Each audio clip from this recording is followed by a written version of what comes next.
अच्छा, नेक्स्ट जो है वो कल जो हमने स्टॉप किया था, ठीक है, तो हमने दो ब्रांचेस डिस्कस किए थे, उसमें से फिज़िकल और ऑर्गेनिक केमिस्ट्री हम डिस्कस कर चुके हैं, ठीक है। अब नेक्स्ट हमारी जो थर्ड ब्रांच है वो हम आज डिस्कस करेंगे, और उसमें याद रखें इनऑर्गेनिक केमिस्ट्री। इनऑर्गेनिक केमिस्ट्री जो थर्ड इम्पॉर्टेंट ब्रांच है केमिस्ट्री की, वो है इनऑर्गेनिक केमिस्ट्री। ये इनऑर्गेनिक केमिस्ट्री याद रखिए, और ऑर्गेनिक केमिस्ट्री ये समझ ले, ठीक है, अपोजिट एक है, लेकिन कैसे है वो ज़रा देखें। ऑर्गेनिक केमिस्ट्री जिस तरह कल हमने डिस्कस किया, ठीक है, उसमें हमने देखा कि उसमें कार्बन कंटेनिंग कंपाउंड्स को हम स्टडी कर रहे थे, और उसमें हमने ये भी पढ़ा कि फ्यू कंपाउंड्स हैं जिनमें कार्बन है लेकिन वो ऑर्गेनिक में नहीं आते, ठीक है, तो वो हम यहाँ पे डिस्कस करेंगे। तो इसमें याद रखिए क्या हम पढ़ेंगे, ये स्टडी ऑफ ऑल एलिमेंट्स, ठीक है, सारे एलिमेंट्स को हम स्टडी करेंगे, याद रखिए एक्सेप्ट कार्बन कंटेनिंग कंपाउंड्स, ठीक है। तो यहाँ पे आप ज़रा देखिए, कार्बन जो एलिमेंट है, ठीक है, उसके जितने कंपाउंड्स हैं वो आते हैं ऑर्गेनिक केमिस्ट्री में। कार्बन के अलावा जितने भी एलिमेंट्स हैं, ठीक है, जिस तरह आपको मैं बताया टोटल एलिमेंट्स जितने भी है, उनमें से याद रखिए एक एलिमेंट रिमूव कर ले, बाकी जो एलिमेंट्स हैं उनके जो कंपाउंड्स हैं वो याद रखिए वो आते हैं इनऑर्गेनिक केमिस्ट्री में, ठीक है। इनऑर्गेनिक केमिस्ट्री इस तरह कार्बन डाइऑक्साइड हमने पढ़ा कि वो तो उसमें आते हैं, ठीक है, कार्बन है लेकिन वो उसमें नहीं आते, तो उसकी रीज़न हमने पढ़ी, ठीक है, कि वो इन कंपाउंड से प्रॉपर्टीज़ उनकी मैच होती है। जिस तरह आप मैं यहाँ पे एक कंपाउंड लेकर हूँ, ये देख लें H2O एक कॉमन सा कंपाउंड है, ठीक है, वाटर, कार्बन इसमें नहीं है, ठीक है, तो ये इनऑर्गेनिक केमिस्ट्री में आता है, ठीक है। इसके अलावा आप देख लें HCl देख लें, बहुत सारे कंपाउंड्स हैं, ठीक है, जो आगे हम डिस्कस करेंगे, ठीक है, वो याद रखिए आते हैं इनऑर्गेनिक केमिस्ट्री में। तो इनऑर्गेनिक केमिस्ट्री याद रखिए ये वो ब्रांच है जिसमें हम कार्बन के अलावा जितने एलिमेंट्स हैं उनको हम स्टडी करते हैं, ठीक है, उनकी प्रॉपर्टीज़, स्टडी मीन्स कि उनके प्रॉपर्टीज़ देखते हैं, ठीक है, उनके स्ट्रक्चर्स देखते हैं, वो हम डिस्कस करते हैं। अच्छा, इसके बाद नेक्स्ट आते हैं आपके पास बायोकेमिस्ट्री। अच्छा, ये जो ब्रांच है याद रखिए, इसमें जिस तरह नाम से शो हो रहा है, ठीक है, इसके दो पार्ट्स है, बायो और केमिस्ट्री। मीन्स कि यहाँ पे हम दो साइंसेस की जो है वो कम्बिनेशन हम पढ़ रहे हैं, ठीक है। जिस तरह बायो है, इसमें हम याद रखिए लाइफ के बारे में पढ़ते हैं, लिविंग थिंग्स के बारे में पढ़ते हैं, ठीक है। तो ये बायो केमिस्ट्री असल में याद रखिए ये है केमिस्ट्री ऑफ लिविंग थिंग्स, ठीक है, लिविंग थिंग्स की जो केमिस्ट्री है। लिविंग थिंग्स में याद रखिए जिस तरह आपके पास है ये दो चीज़ें आती हैं, ठीक है, प्लांट्स भी है और एनिमल्स भी आते हैं। प्लांट्स और एनिमल्स जो है इनको हम स्टडी करेंगे, इनकी केमिस्ट्री स्टडी करेंगे। तो केमिस्ट्री का मतलब यहाँ पे क्या है, याद रखें जिस तरह आपकी बुक में लिखा हुआ है, ठीक है, chemistry of living things mean changes in living things, ठीक है। और चेंजेस हमने पहले जिस तरह आपको केमिस्ट्री डिफ़ाइन कर रहे थे तो उस टाइम हमने पढ़ा था चेंजेस जो है वो उसका मतलब क्या है और वो कितने टाइप्स के हैं। तो चेंजेस याद रखिए फिज़िकल है और चेंजेस आती है केमिकल। तो फिज़िकल और केमिकल चेंज, अब इसको हम अगर कंप्लीट करें डेफिनेशन को, तो याद है कि ये वो ब्रांच है केमिस्ट्री की जिसमें हम फिज़िकल और केमिकल चेंजेस पढ़ते हैं इन लिविंग थिंग्स, ठीक है। Branch of chemistry that deals with the physical and chemical changes in living things, ठीक है। फिज़िकल एंड केमिकल चेंजेस कैसे है, एक एग्जांपल अगर आपको दूँ, ठीक है, जिस तरह प्लांट्स है तो उसमें फ़िज़िकल चेंज क्या है, ज़रा प्लांट्स ग्रो करते हैं, ठीक है, तो उनके जो है वो हाइट इंक्रीज़ होती है। जो ह्यूमन बीइंग्स है उनकी हाइट इंक्रीज़ होती है तो वेट इंक्रीज़ हो जाती है। तो याद रखें ये फ़िज़िकल चेंज में आते हैं। केमिकल चेंज का मतलब है जिस तरह प्लांट्स के अंदर फोटोसिंथेसिस है, रेस्पिरेशन है, रिएक्शंस इन्वॉल्व होते हैं जहाँ पे, तो वो याद रखें केमिकल चेंजेस में आते हैं, ठीक है। तो केमिकल और फिज़िकल चेंजेस कोई सी भी हम अगर पढ़ें लिविंग थिंग्स के अंदर, याद रखें तो वो याद रखें ये बायोकेमिस्ट्री में आते हैं। अच्छा, इसके अलावा याद रखें ये तो आपके पास है ब्रांच ऑफ केमिस्ट्री जो कि लिविंग थिंग्स के बारे में है। नेक्स्ट इसमें फिफ्थ जो ब्रांच है वो है इंडस्ट्रियल केमिस्ट्री।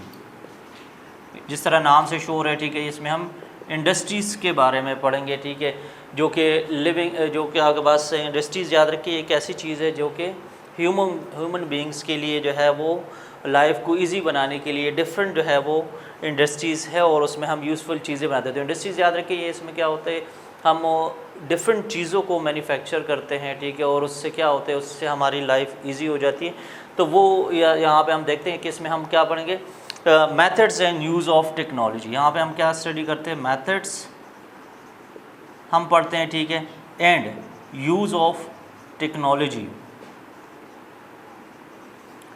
ये दो चीज़ें हम पढ़ेंगे, ठीक है। ये किस चीज़ के मेथड्स और उसके टेक्नोलॉजी को कैसे यूज़ करते हैं, ठीक है। तो याद रखिए ये दोनों चीज़ें हम इसलिए करते हैं ताकि हम यूज़फुल चीज़ें बनाएं, ठीक है। याद रखिए हर यूज़फुल चीज़ के बनाने के लिए, ठीक है, हम जो है वो ये दो चीज़ें याद रखिए किस लिए होते हैं, to produce useful substances, useful products लिख लें, ठीक है, यूज़फुल सब्सटेंसेस लिख लें, ठीक है। तो याद रखिए ये वो ब्रांच है जिसमें हम मेथड्स पढ़ते हैं, क्योंकि याद रखिए जो भी चीज़ हम मैन्युफैक्चर करते हैं तो उसका एक प्रॉपर प्रोसीजर होता है। जिस तरह सपोज़ मेडिसिन हम जो है वो मैन्युफैक्चर करते हैं, प्रिपेयर करते हैं, तो उसका एक प्रॉपर मेथड होता है, उस मेथड से हम उसको प्रिपेयर करते हैं, उसके अंदर जितनी चीज़ें होती है उनके एक प्रॉपर तरतीब से मिक्स करके उसको मैन्युफैक्चर करते हैं। अच्छा, इसी तरह याद है कि हर चीज़ को मैन्युफैक्चर करने के लिए एक टेक्नोलॉजी यूज़ होती है, डिफरेंट मशीनरीज यूज़ होती है। तो वो जो टेक्नोलॉजी है वो तो याद है कि हर इंडस्ट्री के स्पेसिफिक मेथड्स होते हैं और टेक्नोलॉजी वो यूज़ करते हैं और उससे यूज़फुल चीज़ें बनाते हैं, ठीक है। तो आगे याद रखें, इसमें एक चीज़ याद है कि ये जो हम प्रोड्यूस करते हैं यूज़फुल प्रोडक्ट्स, तो बुक में लिखा हुआ है लार्ज स्केल। लार्ज स्केल का क्या मतलब है, ठीक है, large scale means large quantity, ठीक है। लार्ज स्केल का मतलब है लार्ज क्वांटिटीज़ में, क्योंकि इंडस्ट्रीज़ में याद रखें कोई भी चीज़ अगर हम बनाते हैं तो वो एक दो नहीं होते, ठीक है, थाउजेंड्स में, मिलियंस में होते हैं, ठीक है। तो ये लैब में अगर हम प्रिपेयर करते हैं तो वो याद रख के स्मॉल अमाउंट में होते हैं, लेकिन इंडस्ट्रियल जो केमिस्ट्री है, ठीक है, इसमें ये वर्ड जो आपका है large scale means large quantity में किसी चीज़ को प्रिपेयर करते हैं। तो याद रखिए ये जो ब्रांच है इसको अगर हम कंप्लीट करें तो ये याद रखिए ये वो ब्रांच है केमिस्ट्री की जिसमें in which we study methods and use of technology to produce useful products in large scale, ठीक है। तो ये आपके पास फिफ्थ ब्रांच थी इंडस्ट्रियल केमिस्ट्री, ठीक है। अब नेक्स्ट हम चलते हैं, ये तो आपके पास हो गई इसमें इंडस्ट्रियल केमिस्ट्री। आगे आते हैं इसमें फर्दर, अगर आप नेक्स्ट आ रहे हैं और ये आपके बुक के नेक्स्ट पेज पे देख ले तो उधर आपको दिया हुआ है न्यूक्लियर केमिस्ट्री। न्यूक्लियर केमिस्ट्री, ठीक है। तो न्यूक्लियर केमिस्ट्री को उससे पहले अगर आप देख ले तो आपको थोड़ा सा न्यूक्लियस के बारे में बताने हैं। न्यूक्लियर केमिस्ट्री, अच्छा याद है कि एटम को अगर हम देखें तो हम जिस तरह आप पहले पढ़ चुके हैं 8th में साइंस में या 7, 6 में पढ़ चुके हैं, ठीक है। एटम जो है एक मैटर का बेसिक एक पार्टिकल है जिससे मैटर बना होता है। तो उसमें याद रखिए दो मेन चीज़ें होती है, ठीक है। यहाँ पे मैं एक शॉर्ट सी एक डायग्राम बना रहा हूँ, ठीक है। एटम के अंदर याद रखिए जो पार्टिकल्स हैं, बेसिक पार्टिकल्स, वैसे पार्टिकल्स बहुत ज़्यादा है लेकिन अगर बेसिक पार्टिकल्स देखें तो वो आपके पास 3 पार्टिकल्स हैं, ठीक है। इलेक्ट्रॉन है, प्रोटॉन है और न्यूट्रॉन है। उसमें से 2 पार्टिकल ऐसे हैं जो कि एटम के बिल्कुल सेंटर में होते हैं, ठीक है, प्रोटॉन और न्यूट्रॉन। और उस सेंट्रल रीजन एटम के जो है उसको हम कहते हैं न्यूक्लियस। याद रखिए ये क्या है, ये न्यूक्लियस है, ठीक है। न्यूक्लियस जो है वो आपके पास जो है एटम के बिल्कुल सेंटर में होता है। अब याद रखिए ये जो ब्रांच है, ठीक है, इसमें हम ये पढ़ते हैं कि इस एटम के न्यूक्लियस के अंदर क्या चेंजेस आती हैं, ठीक है। तो वो ये जो ब्रांच है ये क्या है, ये स्टडी ऑफ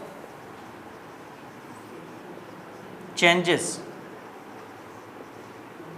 इन न्यूक्लियाई